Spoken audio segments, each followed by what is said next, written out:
Tinapay mula sa langit.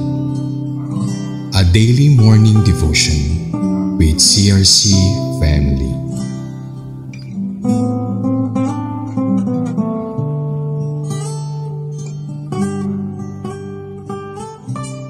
Mapagpalang umaga po sa ating lahat. Purihin po ang Panginoon. Ako po si Sister Isen Almoniña from Kalangay, San Nicolas, Batangas, Daughter Church.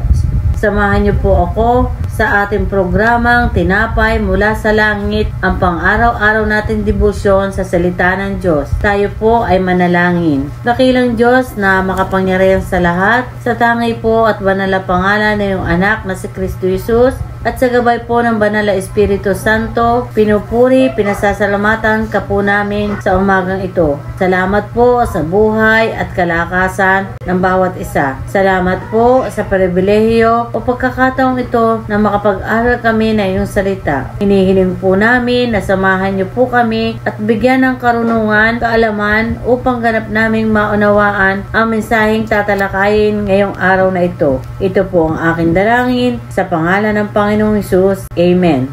Title po ng ating pag-aaralan ay The Tribe of God. Matatagpuan po natin sa Number chapter 1 verse 24 to 25. Ang pag-aaralan po natin ay ang patungkol sa unang census sa Israel. Ito ay nagsimula ng unang araw na ikalawang buwan matapos umalis sa Ehipto ang sambayan ng Israel. Sa pangunguna ni Yahweh, inutusan niya si Moises habang sila ay nasa loob ng tuldang tipanan. Sinabihan ni Yahweh na magsagawa sila ng isang census. Bilangin at ilista ang pangalan ng buong sambayanan ng Israel ayon sa kanilang angkan at lipi. Naitala rin nila ang lahat ng lalaki mula sa gulang na 20 pataas na kung saan sila ay maaari nang lumaban sa digmaan. Sa tulong ni Aaron at ng mga pinuno ng bawat angkan, na itala ng bawat pinuno ng bawat lipi ang talaan ng lahat ng lalaki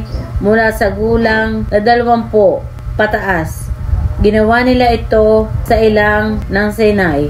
Naitala ni Moises at Aaron ang kabuuan ng bilang na naitala bawat pinuno. Bawat lipi ay umabot sa total na bilang na 603,550.